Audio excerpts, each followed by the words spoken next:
It's the weekend wrap-up edition of Main Street Sports Today, presented by the Tennessee Orthopedic Alliance of Columbia. I'm Maurice Patton.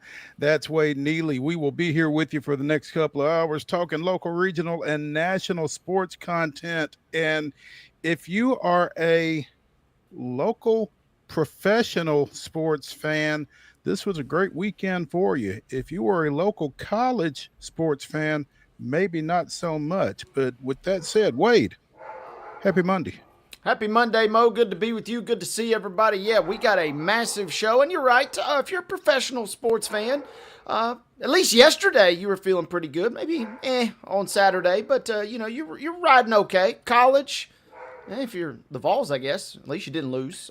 So a couple ways to spin that, a couple ways to look at it. But, yeah, big show lined up for the next few hours here today. Oh, for sure, man. In the next hour, in hour number 2, we will be joined by our buddy from footballscoop.com, John D. Bryce, to talk a little college football. We got plenty of college football coming at you.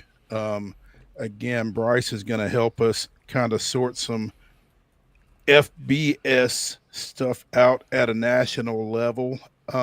In the next segment, we'll be joined by NUBYJAS WILBORN. We'll talk a little Titans with him because I think he was on the beat the last time they won a game prior to yesterday.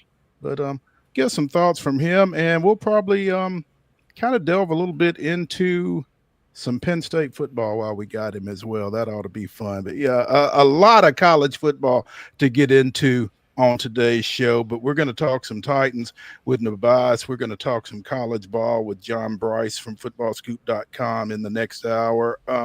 We will also get into a little hockey. We'll get into some baseball as the playoffs continue. We will talk a little soccer, some women's basketball postseason play as well. Also some racing a lot of postseason, but some preseason to get into, as well as the Grizzlies get ready for their preseason opener tonight. And they're kind of used to having their top gun unavailable. So it's no great shock that John Morant won't be taking the court for the Grizzlies tonight. But we'll talk more about that later in the show as well. But again, a lot to get into. Everything going on. Well, we got all the major sports either playing or getting ready to play right now. So it's that great time of year, huh, Wade? Yeah, I mean, best month of the year by a long shot if you're a sports fan or otherwise. And so much kind of crossover. Yeah, you mentioned NHL. Not many pods would dare to go to the lengths of to bring you some preseason Grizzlies news, but we're going to do that today. So a lot to cover in addition to the big stuff that's going on. This is by far, we're going to have a sports equinox later this month too. So, I mean, it's kind of just the perfect time of the year, really, all things considered. There we go. So with all that said. Hey, and real quick, Mo, this was, I felt bad for not mentioning this on Friday. This was designated pumpkin patch / do your chores around the house weekend. But even though it was the designated weekend to do all that, because the slates, pro and college, were not necessarily the greatest, we still got some drama. But you had a chance to do that. So kudos to those that planned accordingly, because the next couple weekends are going to be massive. And when you get drug out for those, you're going to wish that you had that one back. So that was kind of my strategy entering the weekend, and it paid off in spades. Sometimes you got to be proactive, right? Yeah, you got to look at that calendar and you got to know, oh man, you're willing to go out and do this today? Oh, absolutely. You bet your bottom dollar I'm willing to go out and do this today. Because you're not you always like to sit at home and watch, from 8 a.m. until 10 p.m. NFL football. Well, I'm being nice today, so imagine that. Score those points. Yeah. Yeah, there you go. Look at you. I hear you. Good stuff. Y'all listen to Wade. He's got it all figured out. Check that schedule. Anyway, let's go ahead and get into what we got going on today. Let's start with this weekend's results and today's schedule on the rundown. This is the rundown. The rundown is here, folks, but before we get into it, I want to remind you that each and every single Monday, our rundown is brought to you by our friends at Zion Christian Academy. CCA offers a faith-based, Christ-centered education right here in Murray County. So give them a call today. That number is 931-388-5831, or you can visit them online at zioneagles.org and schedule an appointment today. Once again, Zion Christian Academy, where they are prepared for college, equipped for purpose. Let's get started with some Friday night high school finals. Antioch taking care of Overton 55-10 on Friday night. Battle Creek picking up a 40-16 win over Montgomery Central, the first region victory for the Grizzlies in their first year of varsity play. Brentwood Academy with a 35-0 win over MUS. Big Region 6-3A matchup goes to Camden Central as they take care of Sycamore 35-21. Rossview with a 27-6 win over Cane Ridge. It was Giles County 42, Cascade 8. Waverly defeating Cheatham County 48-6. Henry County with a 41-8 win over Clarksville Northeast. Brentwood 49, Coffee County 7. Creekwood 34, Clarksville Northwest 6. Battleground Academy 55-10 over Davidson Academy. Eagleville with a 34-7 win over Moore County. It was East Robertson 42, East Hickman 12.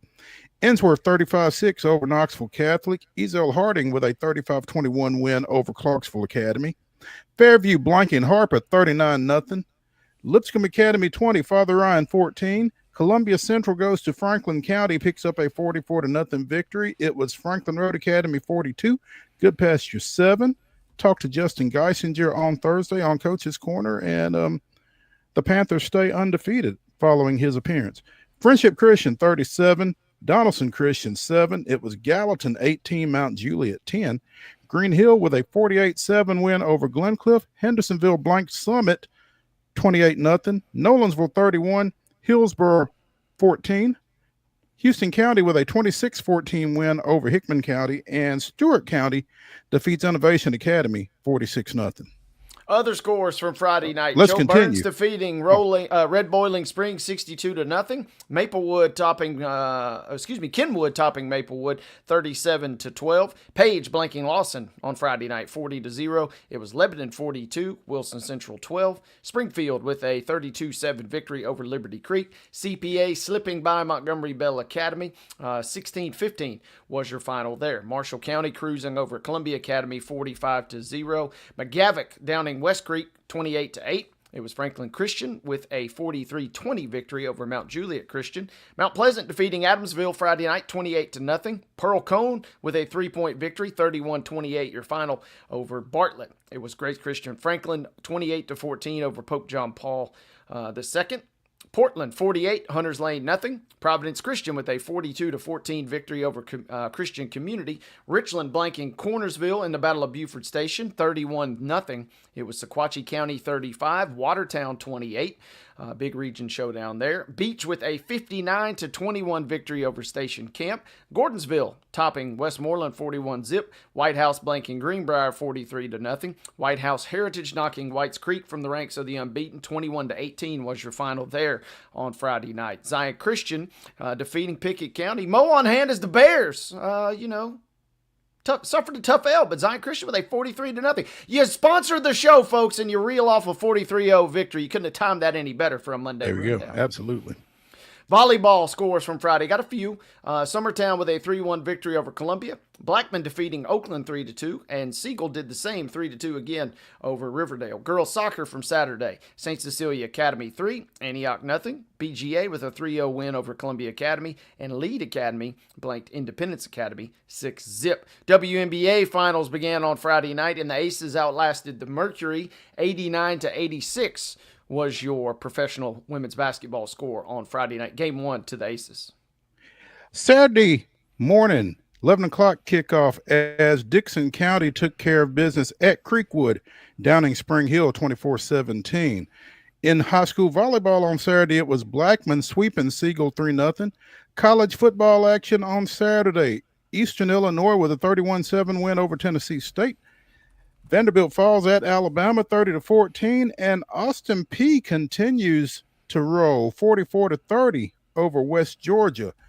MLS action, the boys in gold go on the road and get a point as they and CF Montreal play to a 1-1 draw.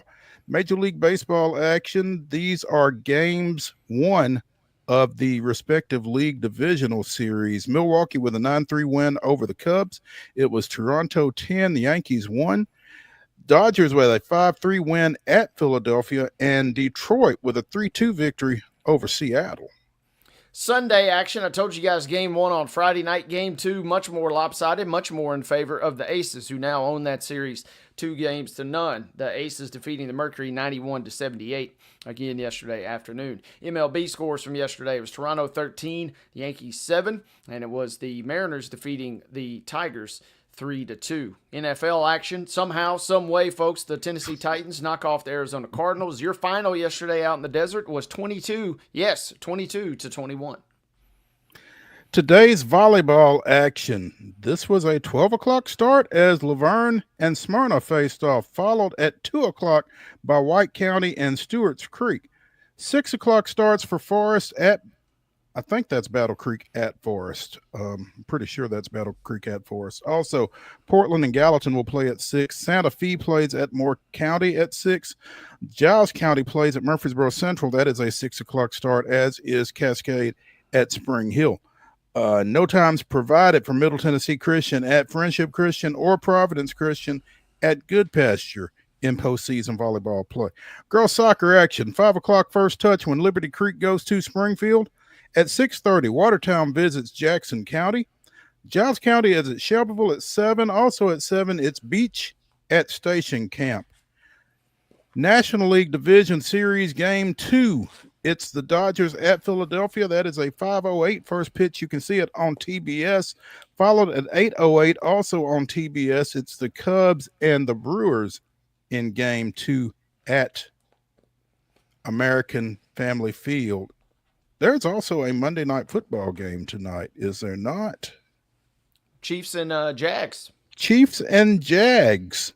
7:15 kickoff. You can see it on ABC. Ladies and gentlemen, that concludes your rundown.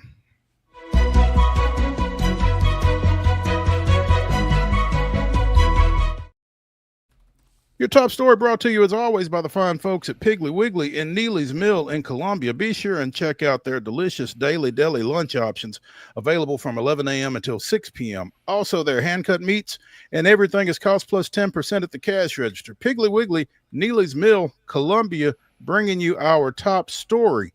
And like I said, if you are a local pro sports fan in the Nashville area, you're feeling pretty good right about now because the Nashville Predators addressed their lone holdout over the weekend.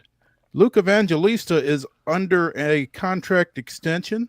The last remaining restricted free agent in the National Hockey League.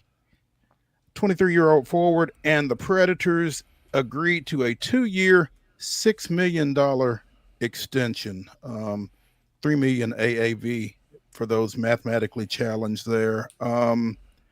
And again, this is pretty big because given their age on one end of the roster at forward and their inexperience on the other end, getting Evangelista under contract and back in camp is a big deal because he was not the latter. Back-to-back 30-point seasons for Evangelista, a big piece of whatever puzzle the Predators have heading into this season, expected to be available for the season opener against visiting Columbus at Bridgestone Arena after agreeing to terms over the weekend. Big news coming down. You're right, Mo. It is exciting news in the short term, if nothing else, for Nashville. And this was a deal that, quite frankly, we talked about it last week, needed to get done. Really more so on the Predators' end of things than anything. But you look through this, and yes, you got the deal done. But if you're Evangelista, I'm almost kind of wondering how you arrive at this situation, because two things we know. Number one, we know he is a bright and promising young player that the franchise kind of needs. We also know that the salary cap is going up next year. So signing this deal, they're using Jack Quinn as a fellow, comp kind of across the NHL. And this deal, is kind of similar. But it feels like, for a guy that has done so much, and I mentioned kind of really kept your offense kind of afloat at times last year, or at least gave you some bright spots, Felt like maybe a little bit of shortchanging going on in the grand scheme of things, but at least as we sit here today, you got the deal done, and at least for today, you can feel kind of good that you got your guy back in camp now. Yeah, you can feel pretty good about it. It kind of started kind of rough if the numbers that were out there are to be believed, because this came from a $1 million AAV to a 3-year, $3 million annual value deal for Evangelista here. So Nashville started low, allegedly, finally got to the right number or the sufficient number for Evangelista to sign on the dotted line. And you know what I wonder, Wade, is, and I mean, we're talking more money than I would ever see at any point, but you know, what kind of feelings are there in the aftermath of something like this? You know, what kind of residue is there? Does Evangelista feel like he got lowballed in this situation? Is that something you remember, or do you just take away, you know, business is business and we got it done and let's go forward? I wonder how that works out. Yeah, you know, he's Canadian, so he's probably maybe at least a little, you know, nicer with the situation than some other folks might be, just by pure national niceties there. But I don't know, but I mean, they've kind of gone elbows up here of late, so I mean, maybe. Hey, and so with that being said, you know, we won't really know until 2 years from now when, you know, we'll find out if he's still on the team, whether maybe he gets flipped somewhere within that 2-year window, or, you know, if 2 years from now, I mentioned it, we're talking about a 10% cap increase this time next year. And so signing this deal does feel like you maybe left some money on the table. But yeah, maybe you chalk that up to, hey, you guys have kind of done right by me to the start of my career. I'm going to do right by you. I'll settle for a little less just to kind of keep things going. And what this does will, you know, potentially save some money for Nashville to maybe make a run at somebody down the road, whether that's, you know, via a trade and, you know, a sign and trade type situation later this year, or, you know, somebody next off season. But the fact is, got a guy in that you desperately needed to. If this had drug on any longer, you're running the risk of you're already entering with a little bit of a whimper coming into this season. If you had gone in with some real kind of bad vibes and bad juju, that would not have been great. So kind of good to see both sides come together. You at least got a little more juice of optimism heading into Thursday. No doubt. 10 goals, 32 points last year.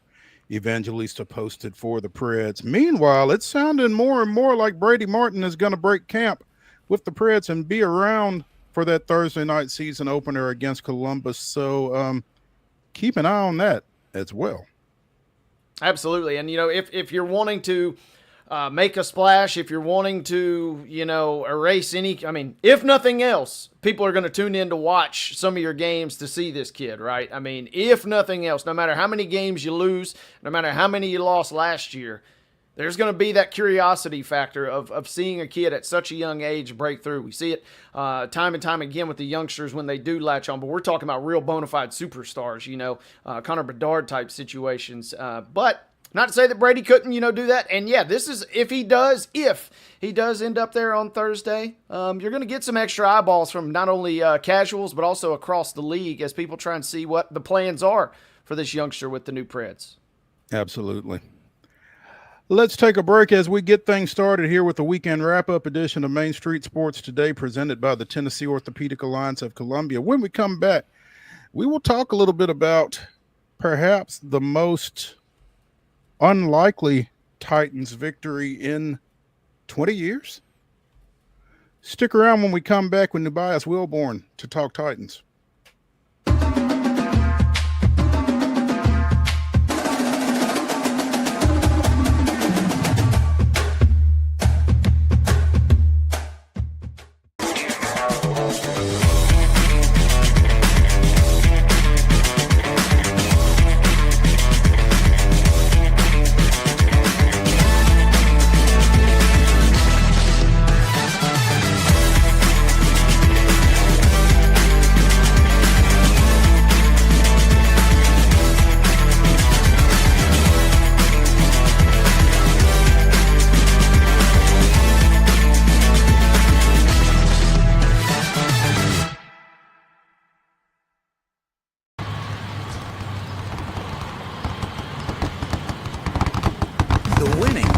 got closer. All new Sportsbook, the latest gaming machines, live horse racing, and more. The Mint Gaming Hall, Kentucky Downs. Winning just got closer.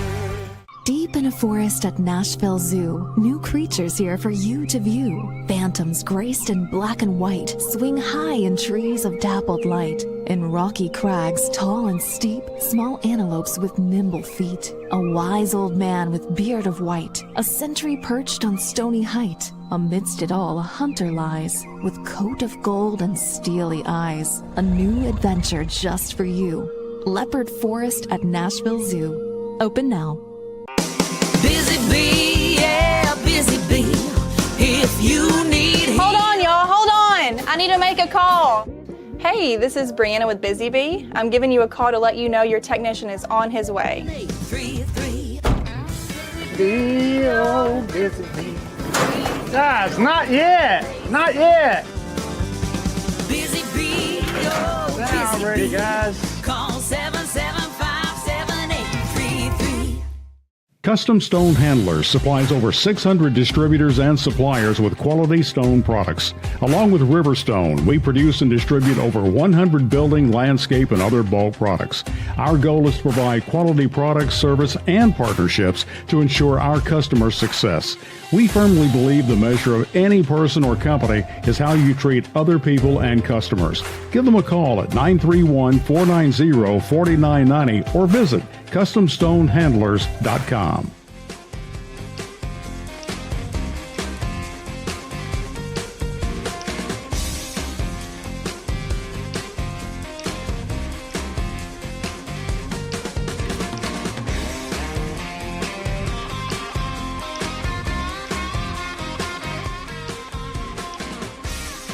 As we await the arrival of NUBYJAS WILBORN here to the weekend wrap-up edition of Main Street Sports Today, presented by the Tennessee Orthopedic Alliance of Columbia, we can tell you again, Titans 22, Cardinals 21, final out in Arizona yesterday as at least one long national nightmare is over, I guess. The Titans breaking a 10-game skid with that outcome.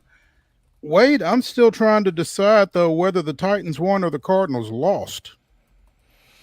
You know, for the positivity factor on this podcast, I'm going to go with the Titans win. That's all. That's how I'm going to frame it. Yep, that's what I've arrived at. Okay, all right, that's fair. Well, if the Titans won, they certainly, you're probably not wrong, because here's the deal. A lot of teams can try to hand you something. Heck, we saw it in week 1 this season when the Titans went to Denver. I mean, Denver tried to give the Titans that ball game. The Titans wouldn't take it. You can get breaks and not take advantage of them. At least they did this time around, although it would have been pretty mystifying had they not. But, we have with us former Titans beat writer for SI.com, NUBYJAS WILBORN, joining us. Good afternoon, sir. Hey, how's it going, brothers? What's up? It's going okay, man. Things are nice out at Ascension St. Thomas Sports Park for now, anyway. Again, the first time in 2 years? Close. I mean, you were here the last time they won a ball game, right? Wow. Yeah. No, I think wow. Yeah. Ooh, buddy. One day we'll get into me publicly telling why I'm not covering that team anymore. That has nothing to do with the team or the city, but that's a whole other conversation for another day. We'll save my troubles for another time. Understood. But I mean, all of us were kind of watching from a distance, obviously. But again, the Cardinals kind of gift wrapped that thing in the fourth quarter yesterday.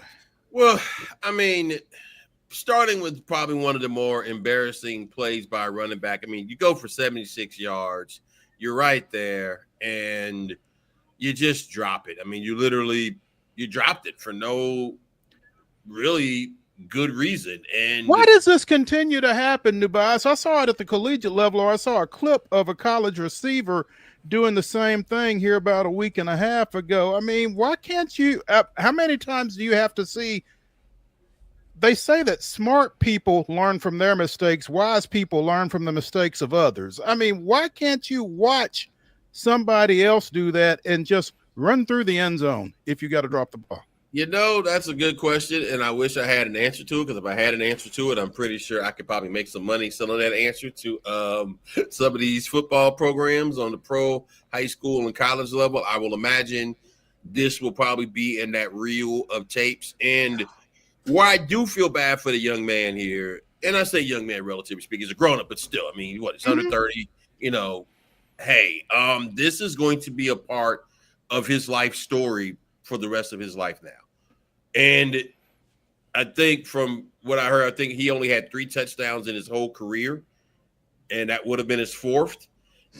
Perhaps, you know, maybe he's not used to being there because he hadn't been there a whole lot. You know, they say act like you've been there before. Well, I guess he hasn't, at least not consistently. And hey, man, I don't know, man. Just one of those tough situations. And as I do this, and as I have spent time covering teams, being in locker rooms, being around players, I don't know this young man. I never covered him, but these players don't want to mess up, man.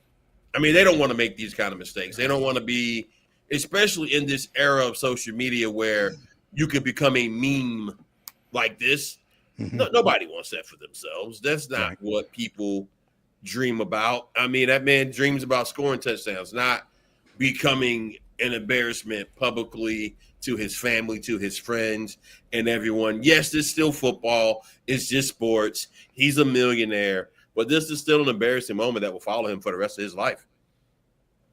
Yeah, you know, we saw Adonai Mitchell just a couple weeks ago. It feels NUBYJAS like these things come in bunches and come in waves here, and Mitchell is costing the Colts that game versus the Rams, and DeMercado says, you know what, hold my beverage. I'm going to try and one-up you here, inches from the end zone. I mean, he was holding that thing like it was an empty coffee cup, and he just couldn't wait to throw it down. But the Titans, you know, one man's trash, another man's treasure, and DeMercado, who's filling in, by the way. You know, we're not even talking about this guy playing. If James Conner doesn't go, not yet, but man, that, you know, he's only in the spot he's in because of Connor's injury a couple weeks ago. And to your point, NUBYJAS, man, it's frustrating to see a guy who has really played decently well in a couple weeks since filling in have a real gaffe and, like you said, become an instant meme.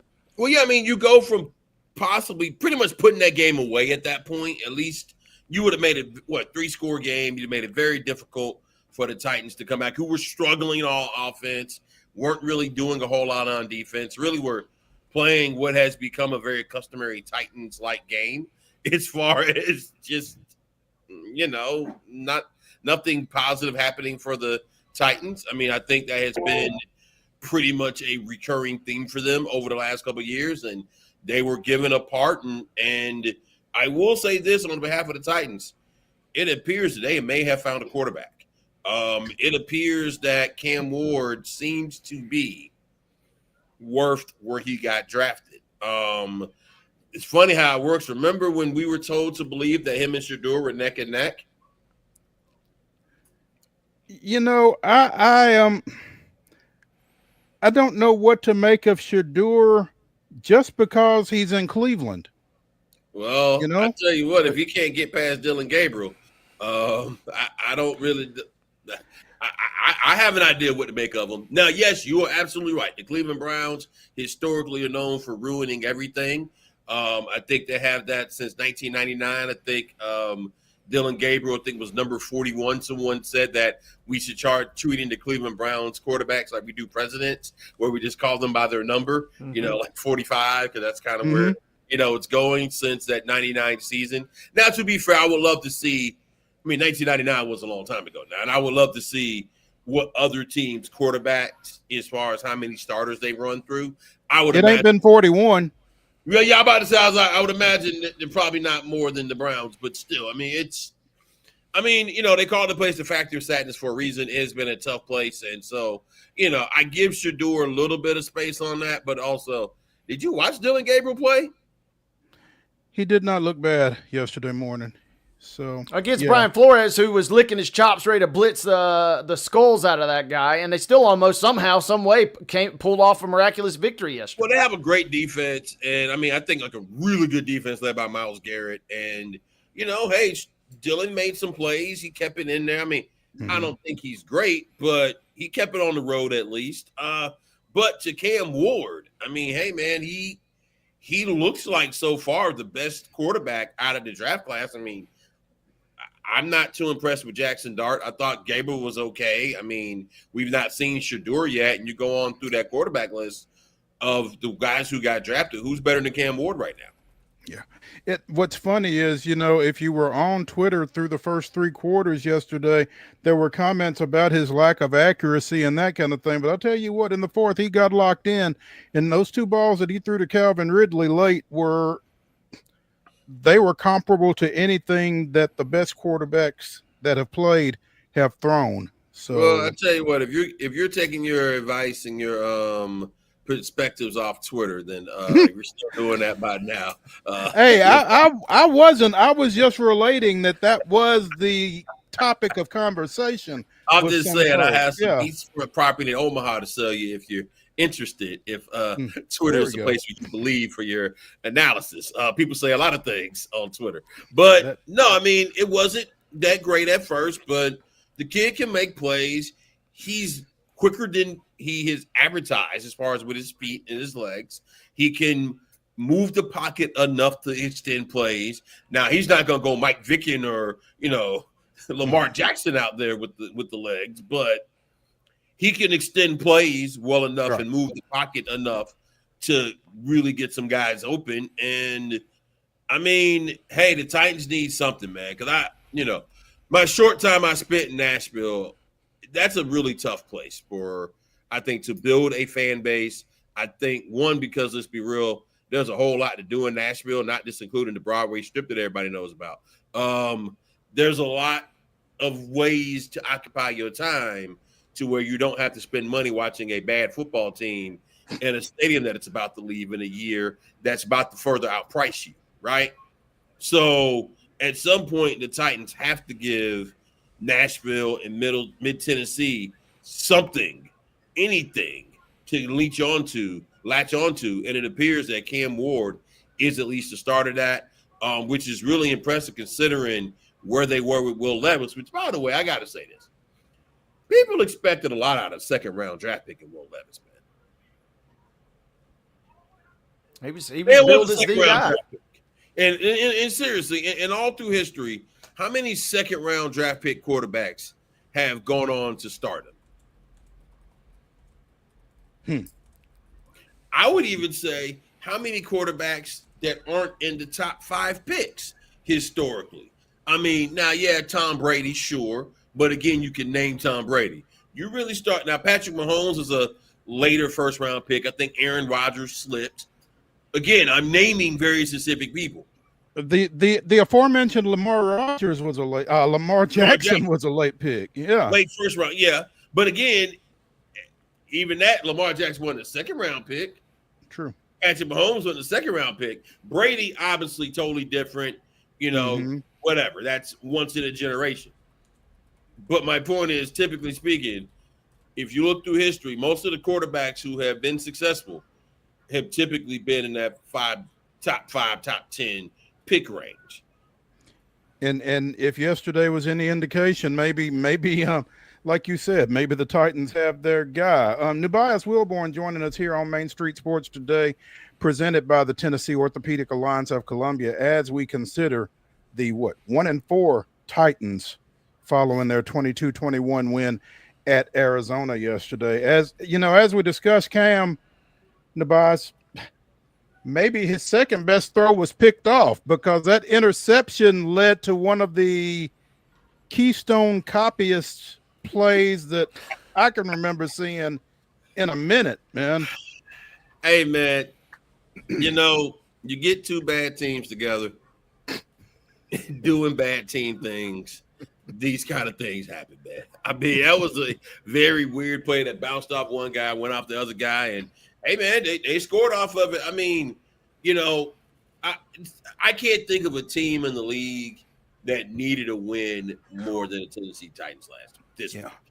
And I will tell you, man, it was kind of cool that it was Tyler Lockett that recovered that fumble because he had dropped the ball earlier in the game and I can't remember exactly the significance of it, but I do remember him dropping a pretty big ball in the second half there that could have been game changing had he caught it probably. So a little redemption for him after that drop to be the one to recover that ball in the end zone for the touchdown. But here's my question, and I'll ask you and Wade.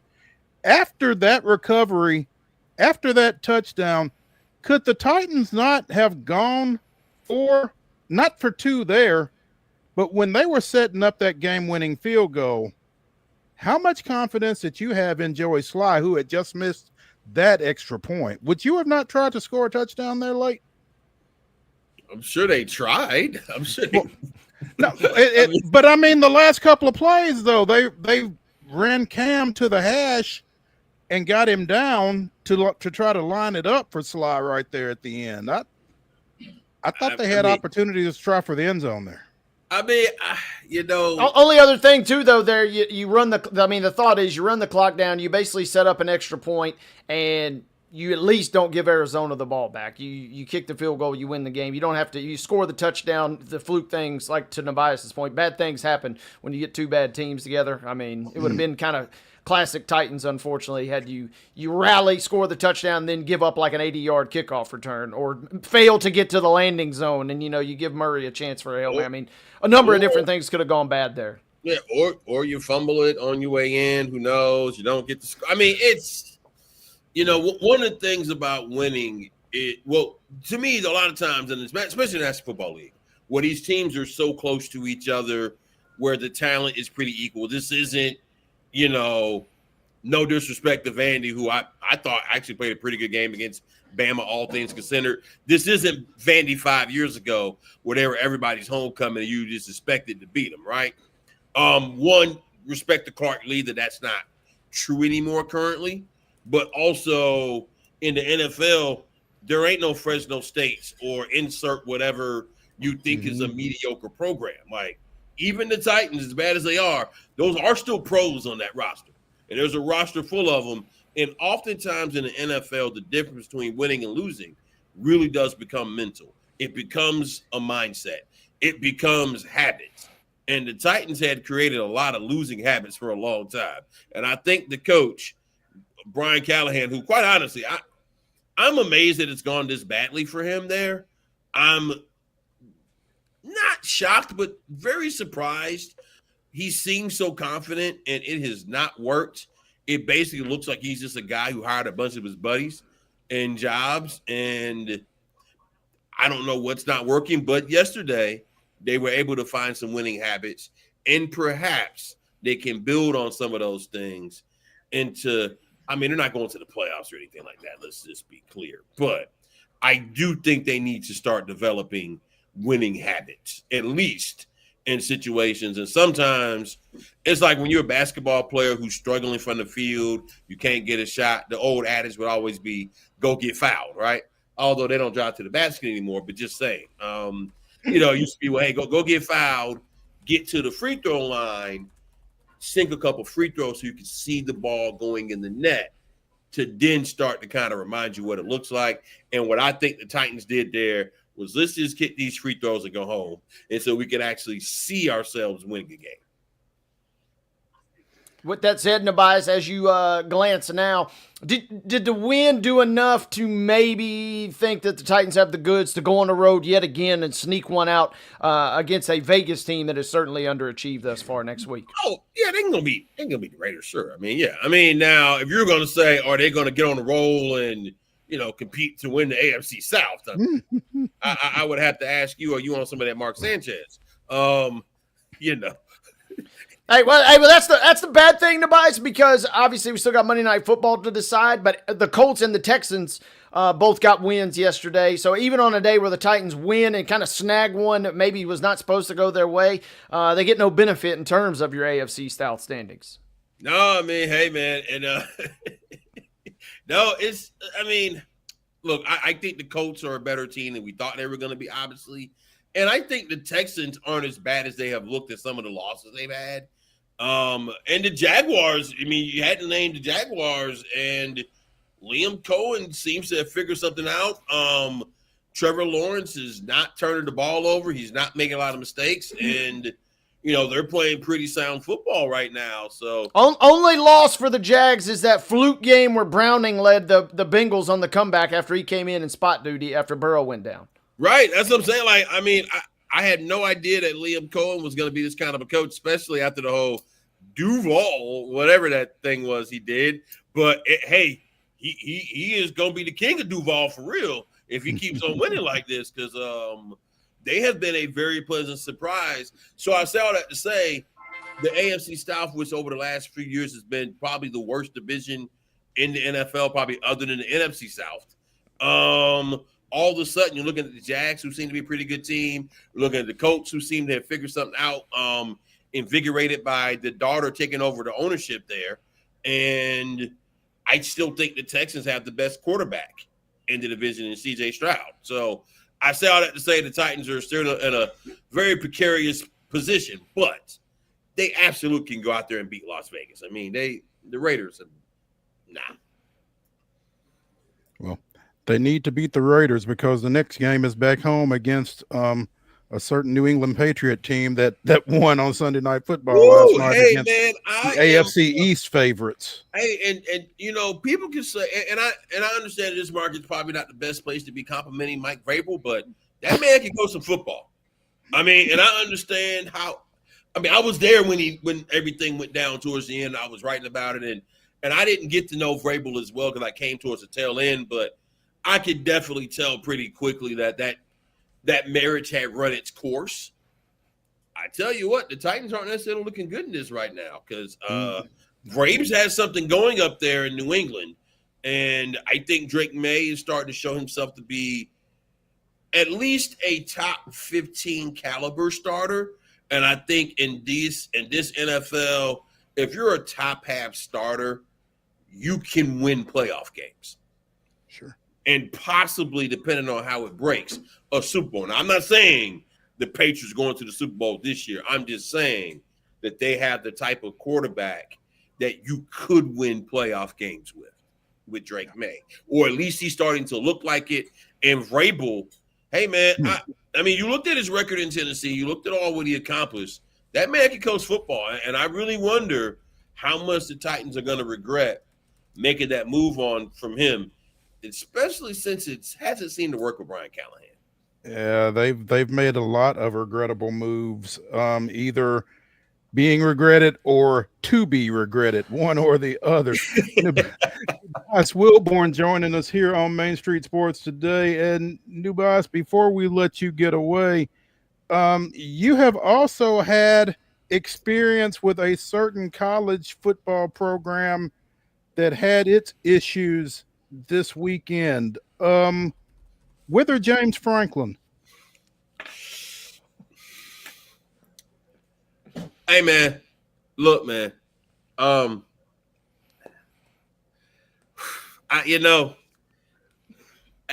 You can't really defend James Franklin this week. It is not. I texted a couple good friends of mine who I won't name who are in the football world. And I just was like, yo, this is not a good week to be a James Franklin defender. And they sent me the prayer hands emoji as a response. I mean, because okay. The Oregon game, hey, man, that is big. That was a part of the theme, even though I didn't State did portray itself well. They had a nice comeback, made that game interesting, and could have possibly won, maybe even should have won that game, but they didn't. But that has become a part of the recurring theme of Franklin teams, not being able to beat those top 5 teams, being right at that cusp. Now, I would also say, just in general, I don't know who Penn State thinks it actually is, considering they haven't won a national championship since 1986, I believe. You know what I'm saying? And if you look at their history, when they did win, a lot of that was because they're one of the first schools in, I guess, well, Central PA is interesting because it's not really in the Northeast like Philly, and it's not quite Appalachia like Pittsburgh. It is right dab in what they call Pennsylvania, which is a whole other thing. It's an entity. But my point is they were willing to get black players up there before a lot of its rivals. You know what I'm saying? Which definitely helped them with Joe Paterno, along with a lot of other things that returned a blind eye to at Penn State that we know about. Okay. that that also had some impact. My point is, I don't know who Penn State thinks they are, because there's no way you think you're Ohio State. Ohio State is probably, I would say, Saban's run at Bama was probably the best run we've seen ever. But as far as programs, you go coach at Ohio State, you're going to get 9-10 wins every year. That machine is going to run with or without you. That's why they could pick on Ryan Day the way they have, even though he just won a national championship. My point is, you ain't Ohio State and you ain't Michigan. Okay? Like, you're not. All right? Right. Like, if you're Ohio State, if you're Penn State, historically, you're not those. State college is a very difficult place to get to as far as visiting. Also, it's really in CA, where, not exactly very DEI friendly there, if you catch my drift, in state college. So I say all this to say, James Franklin in one way has done a lot and has pulled miracles to get Penn State to be as good as they have been under him. Because you forget, after Bill O'Brien left, because Bill O'Brien came after the whole Joe Paterno scandal and all the things that came with that. Right. Okay? And did okay, but then Franklin took it to another level. I don't know how high Penn State can go. All that said, even factoring in the rough trip from going east to west, even factoring in the day game, going that travel and all that stuff, you cannot lose to an 0-4 UCLA team. You just, an 0-4 UCLA team that lost to New Mexico, that fired its coach. Right. They fired his coach and had Neuheisel's boy up there looking like sunshine with his hair just flowing all in the wind. It was like a soccer manager in EPL, NUBYJAS, where they're throwing him up in the air. I mean, celebrating. It was scenes. Which also is a whole other thing where the head coach is a black guy, but they're celebrating with the white coach OC. But okay, whatever. Different discussion. Yes. Yeah, that's a whole other conversation. But we'll get there another day. But my point is, you, even with having to go west, even with all the things, you cannot lose that game. And it is very difficult to defend James Franklin when he loses a game like that, especially coming off that Oregon loss. Because right now, here's the deal.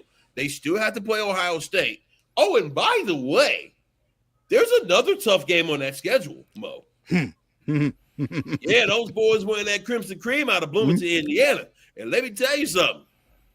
Old Cinetti's going to be ready, okay? And they're going to be ready to come into Penn State and blast the Nittany Lions in State College. That's what Indiana's going to want to do. And they still have to play Nebraska, which you never know how that's going to be. They don't play as often. My point is, this could go really off the rails for a Penn State team that was ranked number 2 in most polls, that is not ranked now, and they shouldn't be ranked now because they hadn't beaten anybody. They struggled against Villanova. They struggled against Nevada.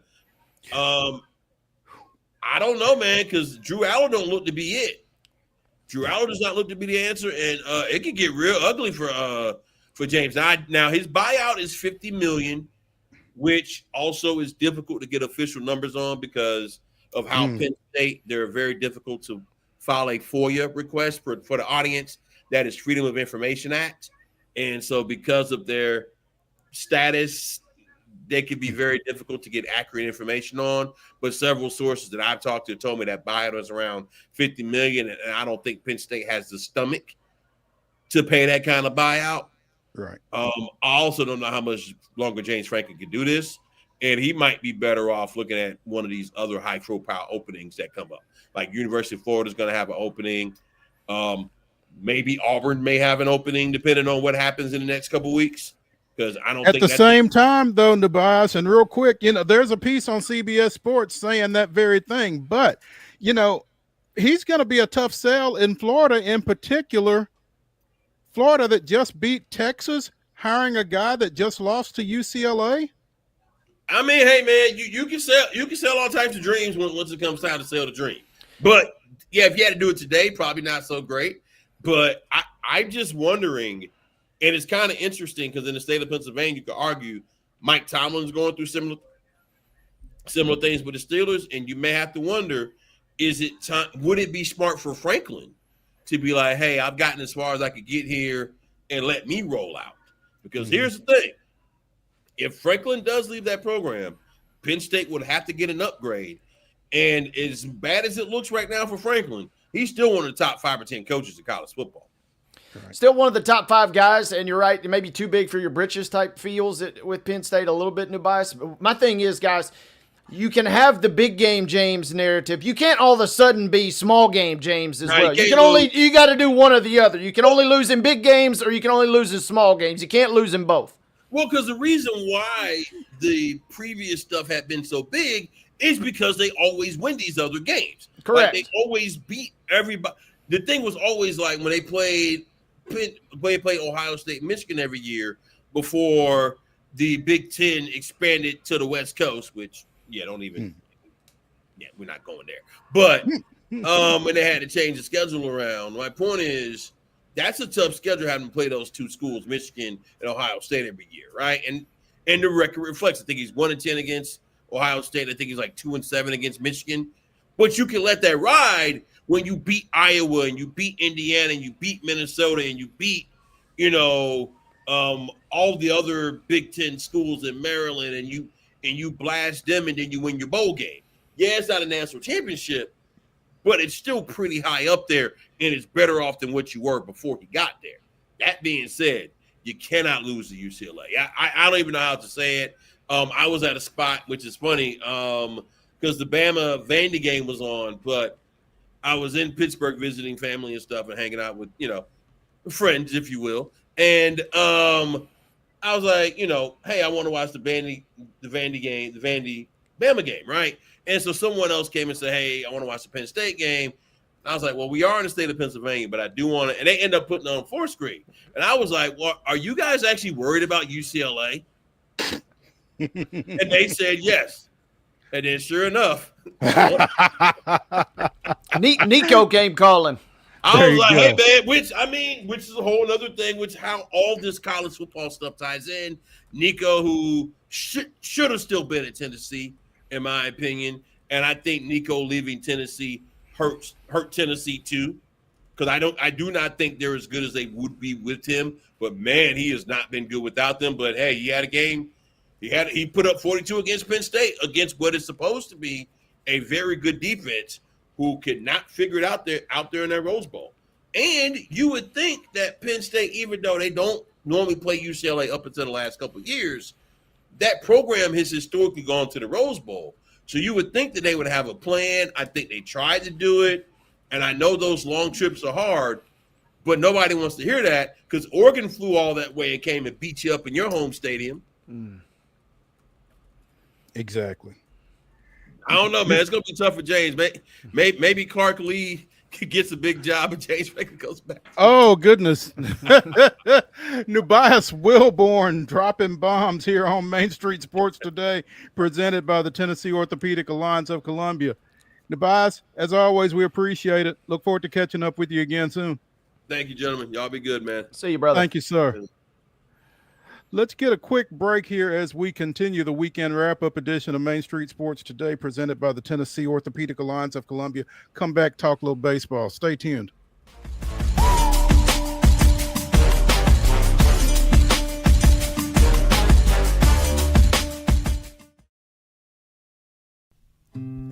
Columbia Power and Water Systems is dedicated to bringing our customers reliable local service.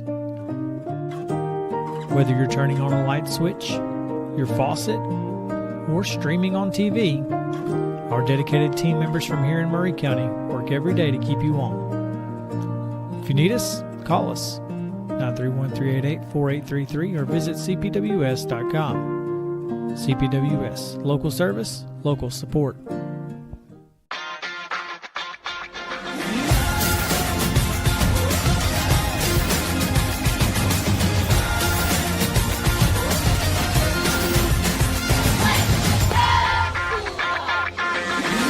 Zion Christian Academy at zioneagles.org or 931-388-7531. You can schedule your appointment to visit their beautiful campus. Again, zioneagles.org or 931-7531 to schedule your visit today.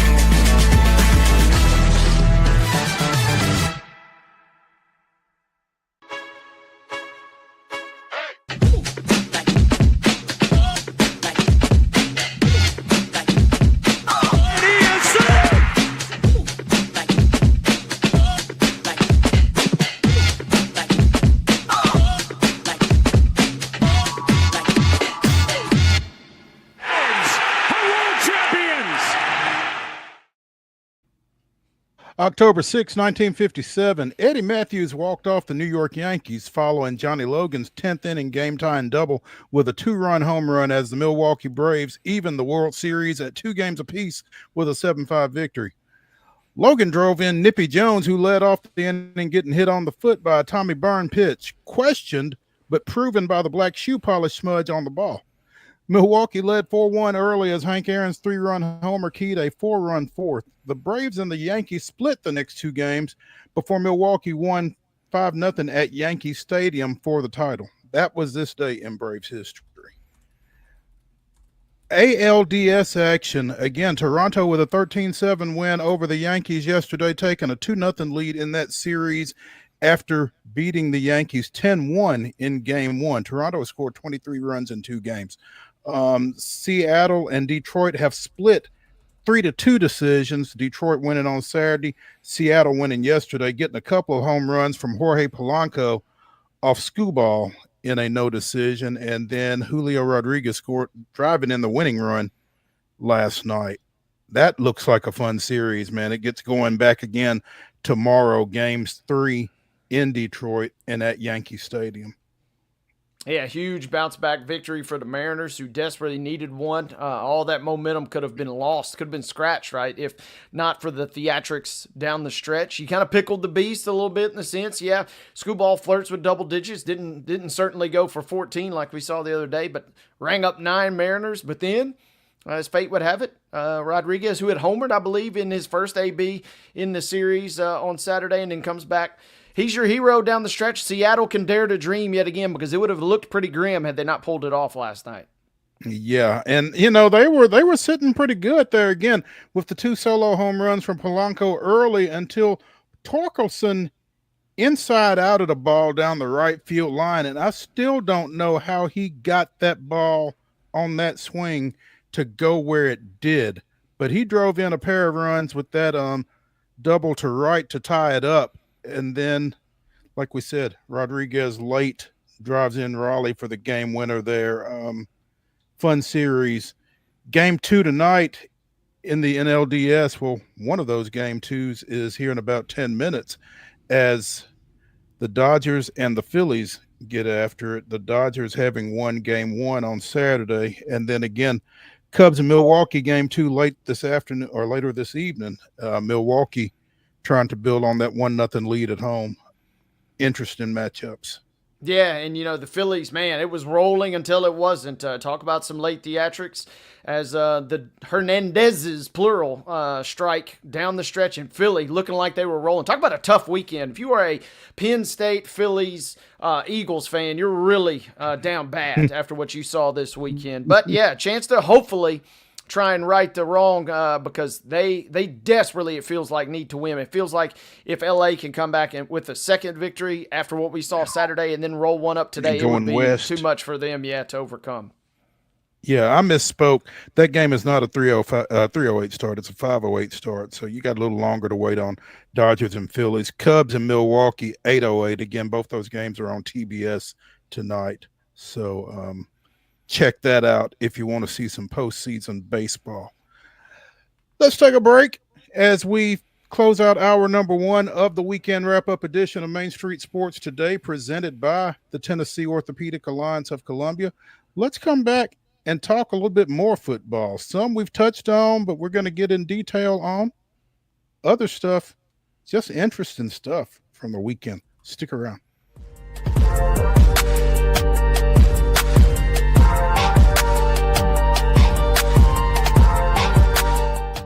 Jones & Lang Sporting Goods here in Columbia has been outfitting teams, officials, and anybody else from T-ball to college for 50-plus years. Be sure and check them out at 931-388-8060 or online at jonesandlang.com. Jones & Lang Sporting Goods, the look of a winner. Zion Christian Academy at zioneagles.org or 931-388-7531. You can schedule your appointment to visit their beautiful campus. Again, zioneagles.org or 931-7531 to schedule your visit today.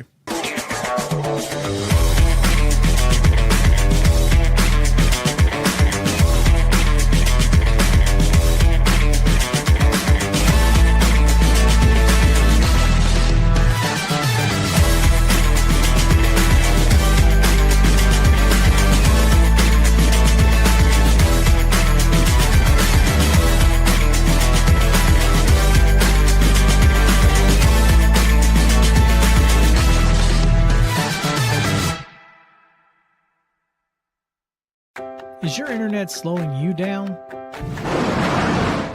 It's time for an upgrade. Whether you're at home, working from your home office, or at your business, it's time to unleash the speed you need with speeds up to 1 gig at CPWS for as low as $70 a month. Give us a call, 931-375-7777. Local service, local support, CPWS. Piggly Wiggly, located in Neely's Mill Shopping Center, is Columbia's locally owned and operated Cost Plus 10 grocery store dedicated to serving the community with low prices and smiling faces. Piggly Wiggly offers fresh, hand-cut meats daily as well as daily hot plate lunches from their deli counter. You're certain to see smiling faces and a helping hand when you're here at Piggly Wiggly. Come by and check out our fresh produce, high-quality meats, and more. Down home, down the street, we'll see you at the Pig.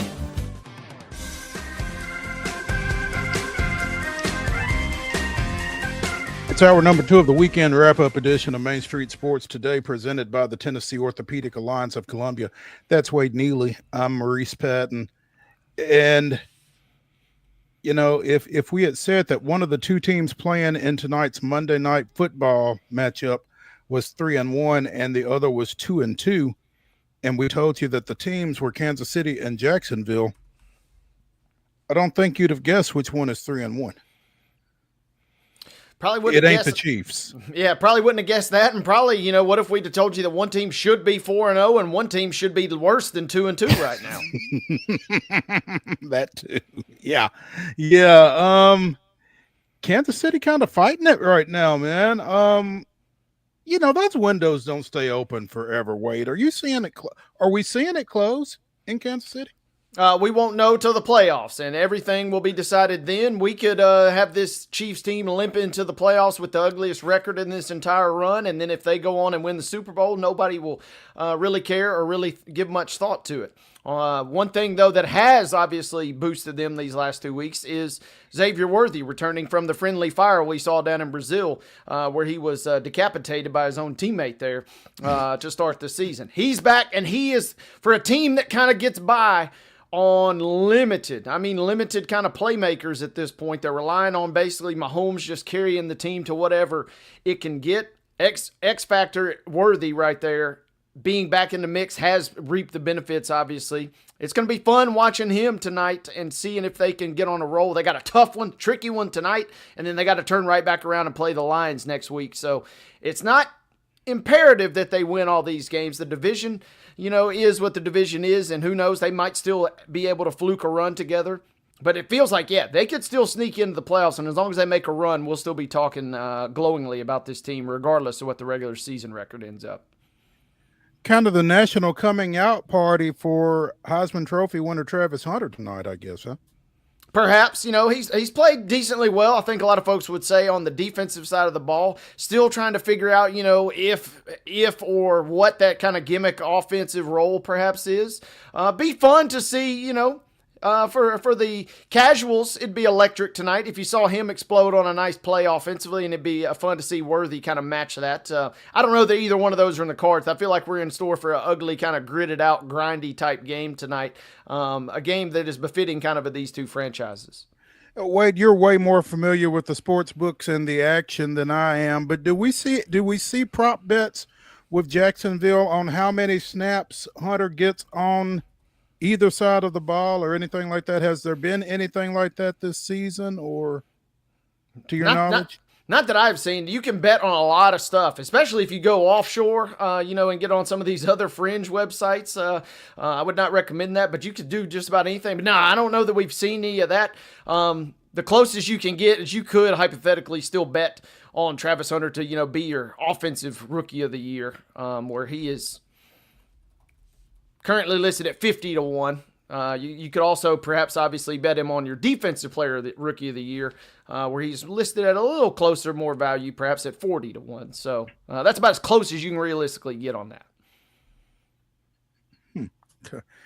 Among yesterday's outcomes, we've talked a little bit about the Texans. They put enough together for a 44-10 win over a injury-riddled Baltimore Ravens squad yesterday, but John Harbaugh and his defensive staff kind of drawing some fire at this point as they fall to 1-4 with that loss. Is Harbaugh in trouble, Wade? It depends on who you ask. I got a couple really close Ravens friends that live and die on them each and every single week, and they live in the area, and they said 2 weeks ago that things are not good with this team, and that was even before the Lamar Jackson injury. That was after them getting roughed up by the Lions. And then we saw what happened with the Chiefs. We certainly saw what happened yesterday against the Texans. And yeah, depending on who you ask, the insiders and, the folks in the area, they feel like this might be the end. Kind of to NUBYJAS' point a little bit with Vrabel. I mean, sometimes the marriage just runs its course, and the Ravens have gotten by with Harbaugh grasping wins when he shouldn't have necessarily grabbed them, and then losing games, certainly, that he's not necessarily supposed to lose. And they still have time to kind of right the ship. In the AFC, as I've mentioned a couple times, it does reach a proverbial cliff, and the bad teams, it really drops off a cliff. So the Ravens still have time to at least kind of become in the middle of the pack. And like the Chiefs a moment ago, it'll be determined by their postseason run at that point, what kind of season they have. But yeah, the Sharks are kind of circling, especially locally for Harbaugh. Going to be interesting to keep and an eye on. And especially on defense, right? I mean, we're talking about a team that gave up 38 to the Lions, 37 to the Chiefs, and then yesterday gave up 44 to the Texans. And, I know the offense for the Ravens predicates, how much time your defense is spending on the field and things like that, but woof, those are horrific numbers. This defense has not looked like that in a long, long time. And the other question mark coming out of this, and again, no disrespect to Cooper Rush, but Lamar Jackson, he ain't. And that offense looks totally different when he's not there. But when he's not in there, you kind of almost start wondering, what's up with Derrick Henry? A little bit of a milk carton. We've seen this guy go for nearly 200 yards in the week 1 opener. Has not looked great ever since. The fumbling issues were the storyline early, but this guy has not going. 169 yards in week 1, Mo. 23, 50, 42, 33 in his next 4 games.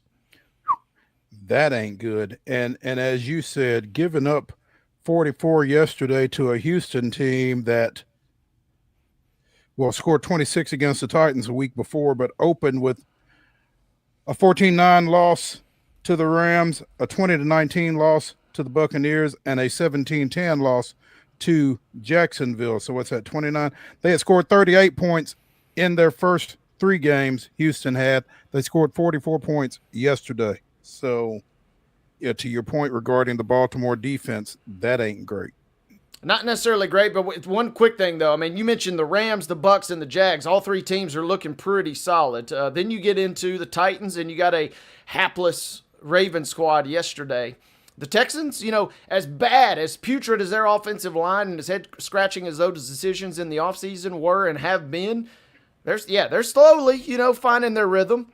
And despite the fact they got Woody Marks, who actually doesn't look half bad as far as running the football, despite the fact they've relied on him as far as their rushing, their offense is kind of slowly, ever so slowly, starting to look like what we thought that it might potentially be. Yeah, NUBYJAS kind of alluded to this situation when we had him on a couple of segments ago. Fox Sports commentator and former NFL quarterback Mark Sanchez was involved in an incident Friday night in Indianapolis, and initially it was kind of characterized as him getting attacked and stabbed, and then as the situation continues to develop, eventually Sanchez was charged with felony battery after apparently engaging with a guy picking up cooking oil at a restaurant in downtown Indy. There was an altercation. The guy tried to pepper spray Sanchez, which kind of indicates that Sanchez was the instigator in the whole situation. Eventually, Sanchez got stabbed a number of times in self-defense, was hospitalized, seems to be okay. But again, initially charged with 3 misdemeanors. Now one of those has been upgraded to a felony. Odd situation. You just don't expect to hear about this kind of stuff involving, your TV talent of all people. Yeah, wild situation. Like you said, we got the initial story, and we're thinking, okay, one kind of version, and then, woof, it has changed. And a rough night for Sanchez, to say the least. It was very odd, like you said. He's doing wind sprints. My man's doing wind sprints in an alley. To NUBYJAS' point earlier, it feels like he was on something, perhaps a mind altering a little bit yesterday. And, I feel bad. My good friend Adam Amin, he was already doing the Tigers and the Tigers and the Mariners game on Fox on Saturday night, getting ready to fly to Indy and do the game. Not only is he perhaps, going to get paired with a new partner, they just yanked him entirely. They replaced him and that whole crew yesterday as Chris Myers and Brady Quinn filled in instead. So it's a very unusual situation. Lesser people on the internet pointed out that the Raiders defense and Mark Sanchez both had a few things in common. They were kind of getting carved up, if you catch my drift, up by the Colts in Indy over the weekend. So it was a rough situation. My man's in a fight with 60-year-olds out here on the streets of downtown Indy. Hope everybody's okay. 69-year-old, almost 70, just for what that's worth. Yeah. Felony charge of battery involving serious bodily injury is what Sanchez is now facing from Marion County as a result of this situation. So waived his initial appearance, is expected to appear in court November 4th on these charges. Stay tuned. That's wild. This is wild. I mean, we're talking about a guy that, was involved legally, I suppose, at the time in the state, but involved with a relationship with a 17-year-old when he was earlier in his life. Then, obviously, he's perhaps more famously known for the butt fumble, and now this. It has been a wild career for young Mark Sanchez, to say the least. 38-year-old Mark Sanchez. He's done a lot of living in a short period of time. Ain't no doubt. Woke up this morning to news out of Chapel Hill, North Carolina, that apparently North Carolina's athletic social media team had been banned from tweeting or retweeting any New England Patriots related good tweets. Apparently at the direction of former New England Patriots and current Tar Heels coach Bill Belichick. That has been reversed according to an article on NBCSports.com. And North Carolina immediately responded by tweeting out a tweet praising Drake May for his performance last night in the Patriots 23-20 win against Buffalo. I would imagine Belichick has or had a press conference today following their atrocious loss to Clemson over the weekend, 38-10. But it would just seem like to me, surely you got better things to be worried about than that, don't you? Shouldn't you? You would think, but we're not necessarily dealing with a normal situation by any stretch of the imagination down there. And yeah, you're right, man. I feel bad for the workers and the interns there that put together all those sweet edits of Drake May and are ready to put them out on social media. Mac Hollins there on the Patriots too, formerly of UNC, and then poof, you can't even use the stuff. It feels bad to kind of see some of that stuff go down the drain. Hopefully cooler heads prevail, and it sounds like maybe we're getting that direction. But yeah, nothing about this is normal. Hasn't been from the jump, and I imagine won't be until such time that he departs. Which may not be very long at this rate. Things are not going well on the field for the Tar Heels. Things are going well, or did go well Saturday for another North Carolina team, specifically Western Carolina quarterback Taron Dickens, who set an NCAA record against Wofford on Saturday, completing his first 46 passes. 4-6. You couldn't do that against air, but apparently Dickens could. He was 46 of 46 to start the game for 325 yards and 3 touchdowns. At the same time, Western Carolina was trailing when he was 46-46. They were down 21-20 when Dickens finally threw his first incompletion on his 47th attempt. Dickens wound up 53 of 56 for 378 yards, 3 touchdowns. Western Carolina did win the ball game 23-21, but again, 46 straight completions, and he had ended his previous game with 4 straight completions. So at one point he was 50 for his last 50, which sets an NCAA record as well for consecutive completions in a season. His 46 straight completions against Wofford obliterated the previous record of 29 set by Princeton quarterback and former Christian Academy of Knoxville quarterback Quinn Epperly back in 2014. 46 straight completions. Crazy stuff, right? And as fate would have it, I'm reading a thread here on a Clemson message board, and they're saying, hey, maybe we should get involved with this guy. I know we don't do the transfer portal thing, but 53 of 56. You still need the walk-off field goal to beat Wofford, but the individual prowess, man, 53 of 56 for 380. Yeah, that is cooking. Yeah, maybe bring this kid on down to Clemson, right? You know, when I'm hearing this, I'm thinking Western Carolina better get whatever they can out of him, because unless he's a senior, he ain't gonna be back.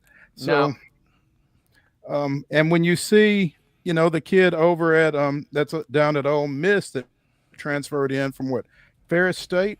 I mean, quarterbacks are all in the portal, so there's probably somebody talking to him right now, legally or otherwise. Yeah, Trinidad is whispering in this kid's ear saying, hey, you don't have to stay at Western Carolina. You may like it over there, but you don't have to stay there if you don't want to.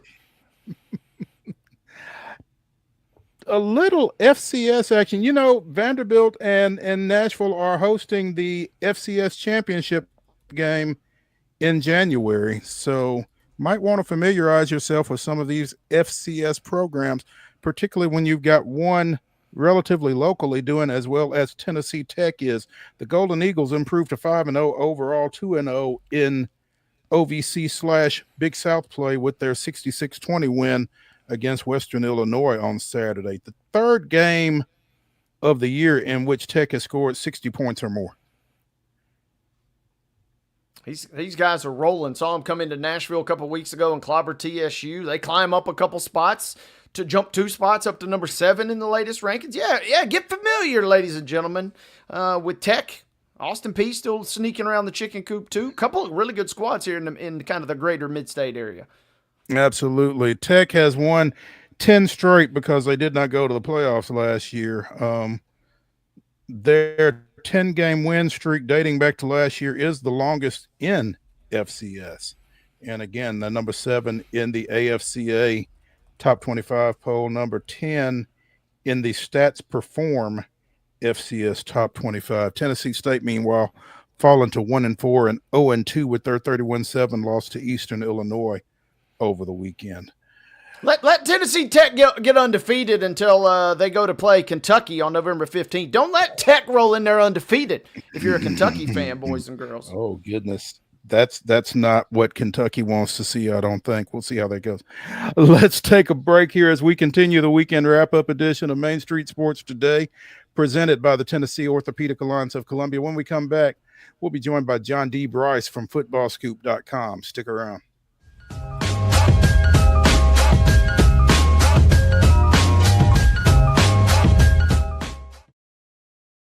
Deep in a forest at Nashville Zoo, new creatures here for you to view. Phantoms graced in black and white swing high in trees of dappled light. In rocky crags, tall and steep, small antelopes with nimble feet. A wise old man with beard of white, a sentry perched on stony height. Amidst it all, a hunter lies, with coat of gold and steely eyes. A new adventure just for you.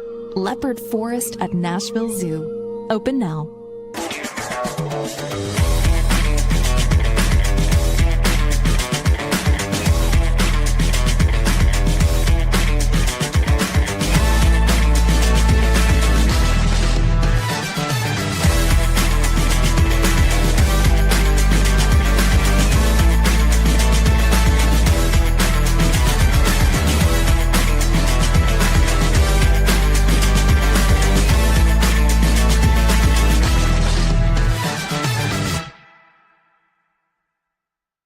Jones & Lang Sporting Goods here in Columbia has been outfitting teams, officials, and anybody else from T-ball to college for 50-plus years. Be sure and check them out at 931-388-8060 or online at jonesandlang.com. Jones & Lang Sporting Goods, the look of a winner. Piggly Wiggly, located in Neely's Mill Shopping Center, is Columbia's locally owned and operated Cost Plus 10 grocery store dedicated to serving the community with low prices and smiling faces. Piggly Wiggly offers fresh, hand-cut meats daily, as well as daily hot plate lunches from their deli counter. You're certain to see smiling faces and a helping hand when you're here at Piggly Wiggly. Come by and check out our fresh produce, high-quality meats, and more. Down home, down the street, we'll see you at the Pig.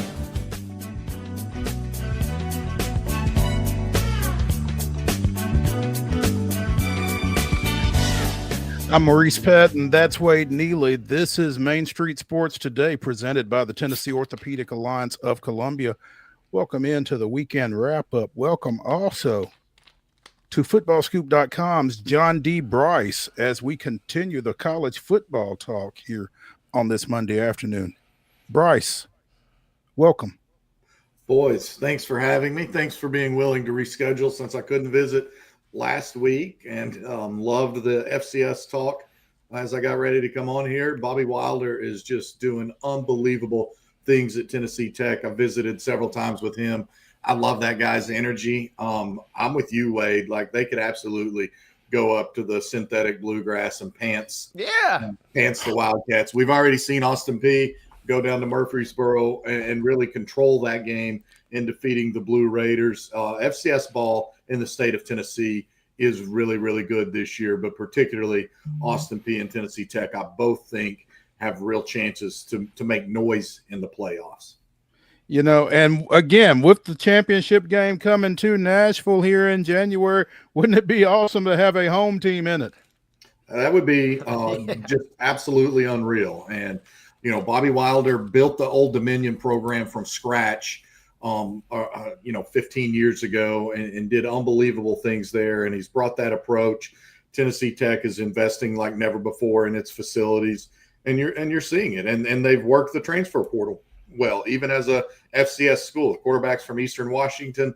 He's really dynamic. I heard you say 3 times of 60-plus points.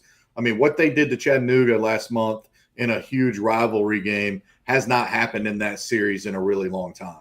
And they're kind of setting the tone for when they get ready to go to the SoCon next year too, huh? Yeah, absolutely. Big time sending a message, as you might say. There we go.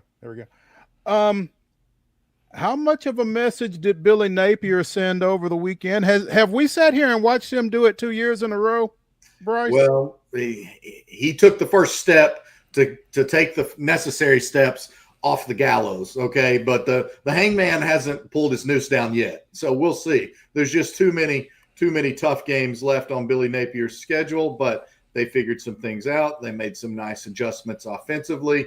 They discovered a new weapon in the Wilson kid. Lagway played better. I mean, it was a number of things, and they have circled the wagons well, for lack of a better term. But they really have, under Billy Napier, they've been better as an underdog than a favorite, and they're still going to be an underdog a bunch this season. So the hangman's noose is it's not unwound completely, but it's not getting any use this week. You know, I asked the question about the Titans and Cardinals. I'll ask it about the Gators and Longhorns as well. Did Florida win this game? Did Texas lose this game? And where is Texas right now? Well, first of all, I'll say Florida absolutely won this game. It would be an extreme disservice to the Gators to contend otherwise, especially when you note that I think their first 3 scoring drives, each of those drives was 10 or more plays. That's not flukish. That's you're imposing your will on the other team. Whereas Texas, I'll tell you right now, Texas has joined Penn State in free-falling from the penthouse to the outhouse. Neither of those programs has a win this year against a power conference team.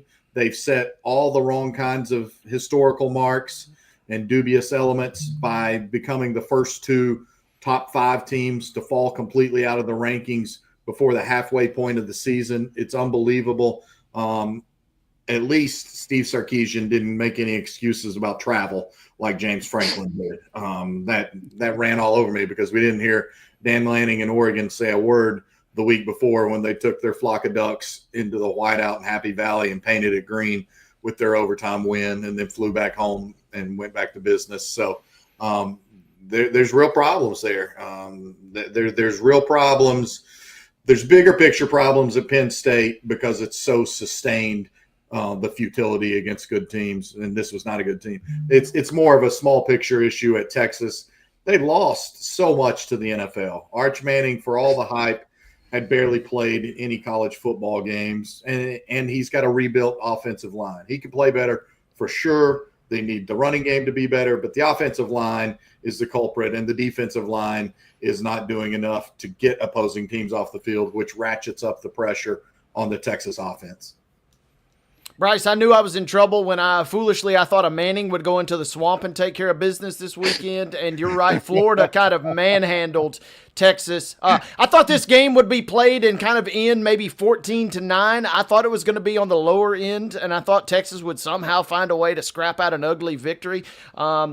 Kind of went the complete opposite, and I'm curious, Florida, I'm not ready to buy all the way in, but I feel like the Gators still have enough talent. I don't know that I'm prepared to predict them to, go and beat A&M or anything just yet, but I feel like they still are capable, and that's what's got to be maddening as a Florida fan is they are capable of producing enough kind of head-scratching moments, good and bad, just like we saw this weekend. Yeah, that's a great point, and you're right about A&M, and I've seen A&M in person this year. They're a nice team.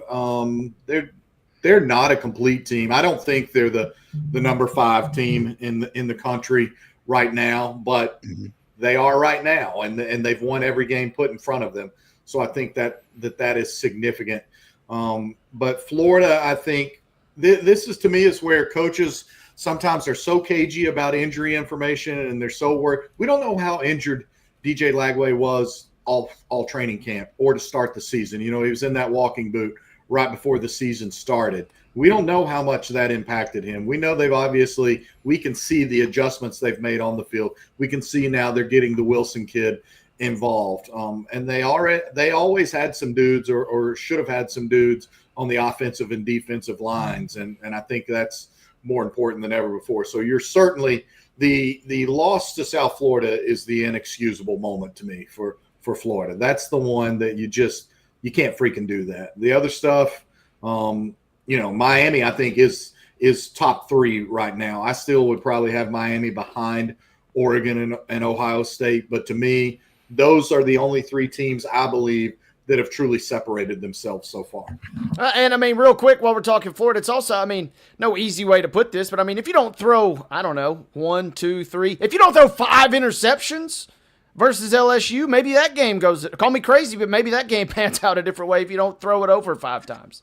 Yeah, look, you turned it over 5 times and you only gave up 20 points and you only lost 20-10. So, yeah, you had to literally give that game away because that's the game that LSU got 5 turnovers and only scored 20 points and only had 54 rushing yards on 22 attempts. So, yeah, this is that's the loss. The USF loss is inexcusable. Going to Death Valley at night to an LSU team that is really good defensively, and Blake Baker is an elite coordinator.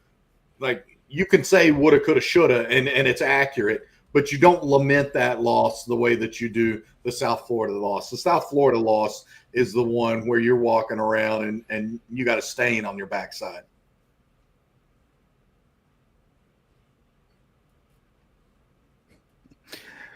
John D. Bryce of footballscoop.com joining us here on Main Street Sports today, presented by TOA of Columbia. Bryce, you talked about Texas and Penn State both falling out of the top 25. Obviously, Penn State losing to UCLA, 0-4 UCLA, one of those 4 to New Mexico UCLA. Deshaun Foster fired UCLA. You talk about inexcusable losses, and this one falls into that category. We talked to NUBYJAS WILBORN earlier in the show. What happens with Penn State and with James Franklin at this point? There's not a lot to talk about right there. I'll tell you what maybe I don't know. The chatter out there was James Franklin hoped this year would be really good so that he could potentially springboard into something else, springboard into perhaps the Florida job if it was going to come open. But obviously right now doesn't look like it is.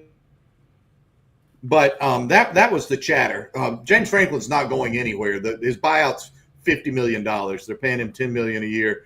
I had somebody else asking me about this over the weekend. And look, guys, you're not going to fire James Franklin or chase him off at $50-some million. You got Jim Knowles signed, I think, to a 3-year deal. Koltelnicki, the offensive coordinator, is really good. It may not be showing up, but maybe that's the environment because the consistent offensive struggles predate Koltelnicki, and we know what he can do.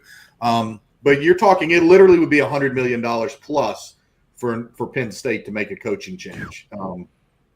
And that's when you got to start asking a whole bunch of questions like, what reality are we living in? Or do we think we can fund this with monopoly money? Or are we printing money in Happy Valley? Like, where is this coming from? So that's crazy. What happens with James Franklin? Like his skin gets thinner. I'll tell you that. I'll tell you that from having dealt with James Franklin enough through the years that he's going to continue to be very prickly about it. And he's going to weave in his tacit excuses, like saying, well, we obviously didn't handle last week well enough and we didn't handle the travel. And I mean, they gained 3 hours and they didn't play the noon game. So they weren't kicking off at 9 a.m. Okay.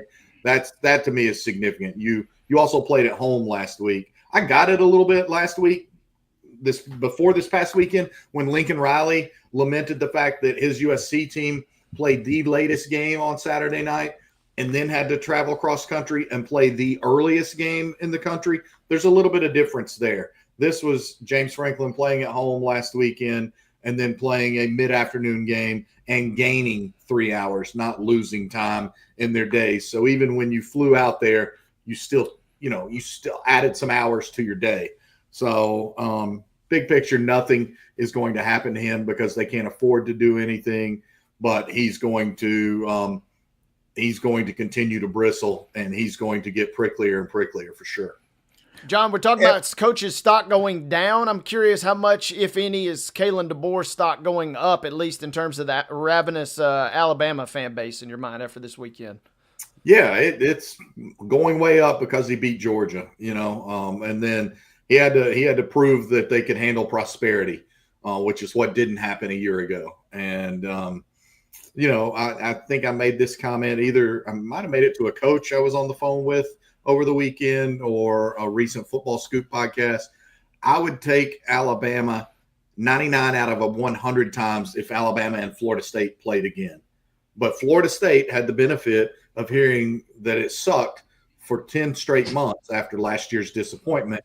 And Alabama knew that it had handled Florida State the last time that they played and saw a 2-10 team. And, I don't think that Alabama had the proper focus. That was a road start in a new situation for Ty Simpson, but there's not a chance in the world that I would pick Florida State in a rematch. And so for your question about Kalen DeBoer, he has to continue to take care of business every week.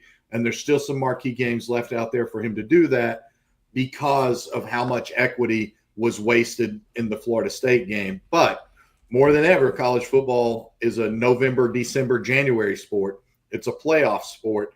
And the playoff rankings, the playoff criteria has changed. So Alabama no longer necessarily has to be the SEC champion to get to host a playoff game. Like multiple conferences, teams can host playoff games, and the seeding is the seeding. So if the group of 5 conference champion is ranked 17, that means that they bump the number 12 seed, but they slot into the 12. They don't bump the number 12 seed and slot into the top 4 anymore. So Alabama still has so much that it can accomplish this year. John, you are a Tennessee native. Did you ever think you'd see a day where Tennessee, Vanderbilt, and Memphis were all in the Associated Press top 25? In basketball, maybe. But no. Not in football. Not at all in football.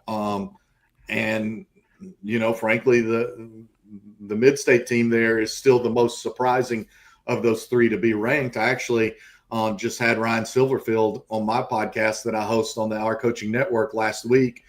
A spectacular visit. I like him a lot. I think Memphis will be hard pressed to retain him at the end of this year. But with their win over the weekend, guys, the Tigers are now 27-5 in their last 32 games. That is flat out getting it done. And in that streak, they've beaten Florida State at Florida State. They've beaten Iowa State. They've beaten West Virginia. They've beaten Arkansas. They've won bowl games. They've beaten Tulane, which is a great G5 program. So it's surprising for sure to see all three of those there. I think you could contend that the health of all three of those programs certainly has never been as good as it is concurrent. And you talk about Memphis being able to hang on to him. Obviously it wouldn't be the first time that one of their coaches has bounced out of there for a Power 5 or Power 4 program. You've got Norvell at Florida State, Justin Fuente ahead of Norvell, went to Virginia Tech, didn't work out so well. So it's almost a cautionary tale. Where would you see Silverfield fitting in if he were to bounce at the end of this season? Well, I've said it going into the season that that Memphis Arkansas game could end up being a job audition for Ryan Silverfield. And I really believe that. And I think he would be a great fit there. His story is fascinating. He started coaching as a student assistant in high school. He didn't play college football. Then he became like maybe the youngest high school head coach in the history of the entire state of Georgia when he became a head coach in the high school ranks in Georgia at either 22 or 23. And by the way, Georgia high school football is pretty damn good. Then he also has two different NFL stints on his resume, including with the Vikings, and I think maybe the other one's the Lions. His offenses are really entertaining. I think he's got a way that engenders people around him to support the program, to buy into the program. I, from afar, really like their program culture. I believe in it there at Memphis. So that's one. That's just one. I don't think Virginia Tech will go that route again. But you don't know what's going to open either. Like every agent that I talked to, and I joked earlier, this is like getting Yankees and Red Sox fans to agree, or this would be like me getting to not say bad things about the Cubs. And that is every agent we talk to across the country right now says, prepare. This is going to be one of the biggest coaching carousels of this decade. And there's a little bit of a stay of execution going on right now at Florida, and there's a little bit of one for sure going on at Cincinnati. But we've already got 5 power conference openings in the sport. Typically, those cause cascading effects. We don't know what else may come open. So right now, I could see Ryan Silverfield being a really good fit at Arkansas, but I think other jobs will open that he could prove to be a good fit as well. I like that visual there, John. You go from FedEx money to Walmart / Tyson money. I kind of like that. Seeing what Silverfield can do there. Yeah, I mean, I believe in the guy because Memphis has stepped up, and he made that note. He was very candid in making that clear on the podcast last week. But you step up in this era, and you're still a step ladder away, if not a painter's ladder away from being in the upper echelon of what people are paying. Like you can step up and be a G5 team that has a $9 million college football payroll right now, and you're probably a third of the teams you're ultimately going to ask to have to compete against, especially if Memphis becomes that G5 playoff team. And right now they're in as good a position as anybody out there. You said 5 openings right now? Yeah, because you've got UCLA, you've got Virginia Tech, you've got Arkansas, you've got Oklahoma State, and Stanford has an interim coach and is going through a search. Okay. All right. I was not thinking about Stanford. Yeah, there we go. Okay. All right. If not Napier, who's next? I've been asking a lot of folks this. Yeah, I know. And I just had somebody on the tip of the tongue that I was discussing over the weekend. It's uncomfortable times on the plains for Hugh Freeze. It's really uncomfortable times down there for Hugh Freeze. So that's one. I'm not saying it would have happened imminently, but Pittsburgh was starting to feel a lot more pressure, and then got a big win over the weekend and just dominated Boston College, which Boston College is in a free fall. But, Pittsburgh had an entirely inexcusable loss at a West Virginia team that is in complete rebuild and held a 10-point lead in that game with about 5 minutes to go. And I like to call that a come-from-ahead loss. Right. And they had a similar, very galling come-from-ahead loss then last weekend at home against Louisville. Then they changed quarterbacks this weekend and absolutely took the governor out of the engine and ran all over Boston College. I still think Pitt's got some losses ahead of it, but that was a significant win for them. So, but there's more. There's plenty more out there, and some of it's not necessarily firings. Some of it's into the season stuff, like what does Kirk Ferentz do? That's an annual question. Kyle Whittingham, I think, almost hung it up last year at Utah. Couldn't stomach the thought of going out with such a disappointing season because he's done so many great things there. I really love the way he's run his program. Utah could potentially make the Big 12 a two-bid conference. I'm not convinced it's there yet. We'll see. But those are a couple of more significant jobs to watch. Let's be honest. Lincoln Riley is, I think, 13-12 in his last 25 games at USC. There's a lot of discontent there. Again, it's sort of my term. They're not done losing. Like, you just look at their schedule, they're not done losing. Right. In fact, they come to Notre Dame in 12 days, and I think they have Michigan this weekend. There's still a lot of meat on their schedule. So things could go from sort of quietly tense to acrimonious in a hurry there for the boys of Troy. And then, again, we've referenced Auburn. You look elsewhere around the Power conferences. I'm kind of monitoring Rutgers and Greg Schiano, even if he does he potentially try to make a move back into the NFL. I do think that I'll have a hard time believing Bill Belichick is North Carolina's head coach to start next season. I really will, especially when the Dolphins' job is going to come open in all likelihood. The Giants' job is going to come open in all likelihood. That's his ecosystem. That's what he knows. I had this stat over the weekend. I love it, guys. And I apologize. I'm probably rambling a little bit. But it took Bill Belichick 366 games, literally the entirety of the Tom Brady era in Foxborough, 2001 through 2019. In 366 games, 3 times they lost by 25 or more points. He's lost by 25 or more points 3 times in 5 games as North Carolina's head coach. I love that stat. You can put it. I don't know if I'll have a tombstone. I don't know. But if I have a tombstone, put it on my tombstone. Hey, real quick, Bryce.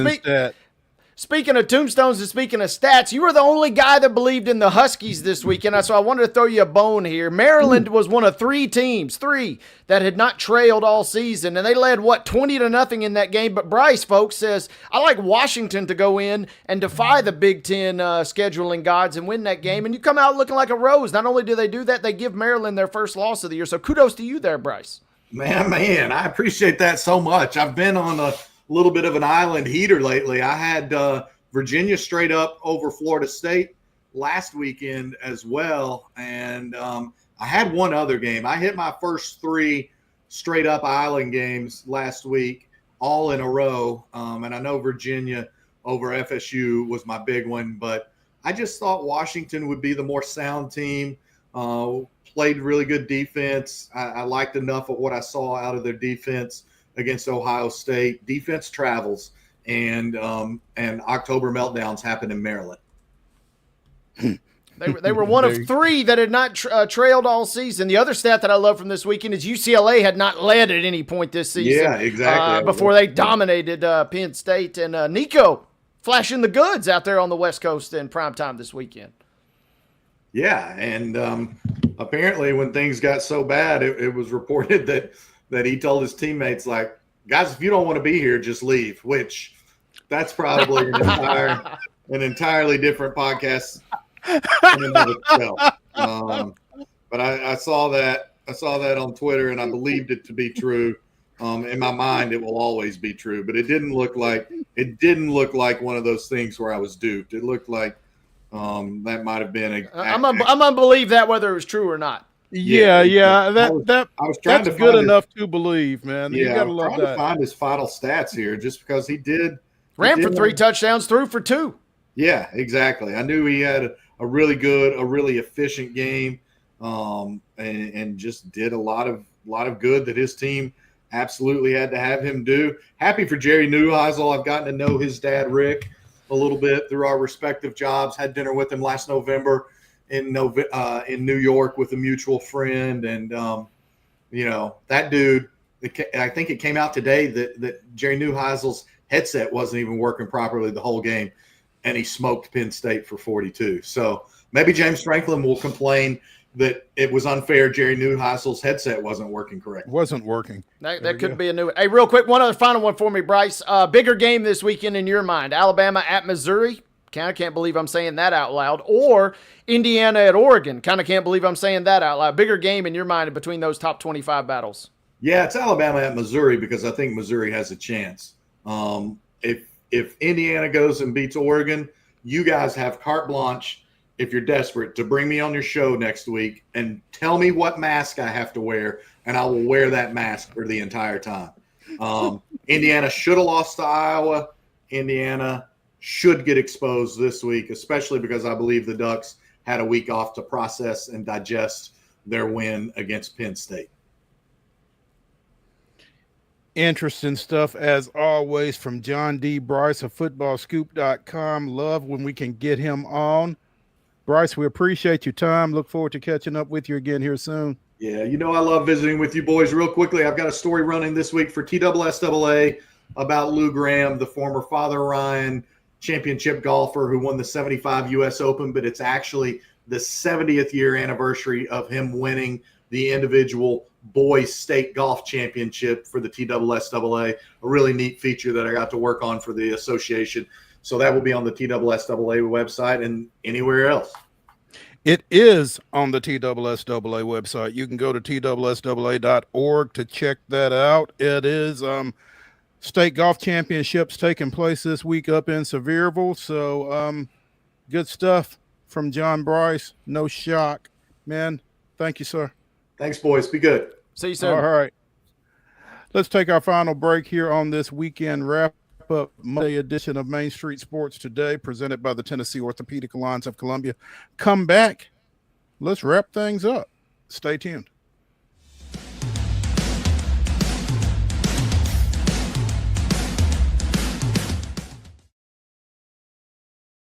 Being in Tennessee, we wanted to try to keep it as local as possible, so we have an entire section of our menu that is just dedicated to local whiskeys like Uncle Nearest, Jack Daniels, of course, George Dickel, Nelson Brothers, Greenbrier whiskey, and all of our taps are all local. From 2 o'clock until midnight, we've got food every day for you guys. A good handful of appetizers, some entrees, and a couple salads and things like that. My name is Ethan Kanata. Please come down and see us at the Pick Lobby Bar here at the Omni in Nashville. There's a line that links us all.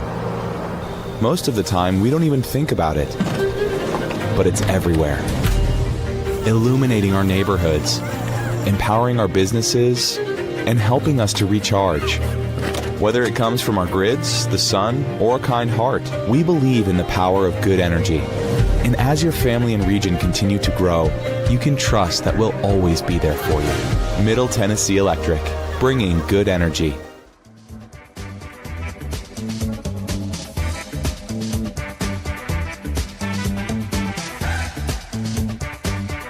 It is the final segment of the weekend wrap-up here on Main Street Sports Today, presented by the Tennessee Orthopedic Alliance of Columbia. On the pitch, the Nashville Soccer Club went to CF Montreal, I guess that's Club de Football in French, Montreal, and picked up a 1-1 draw, so they did get a point. They didn't get 3, but it's better than none, I guess. But that was, I don't know.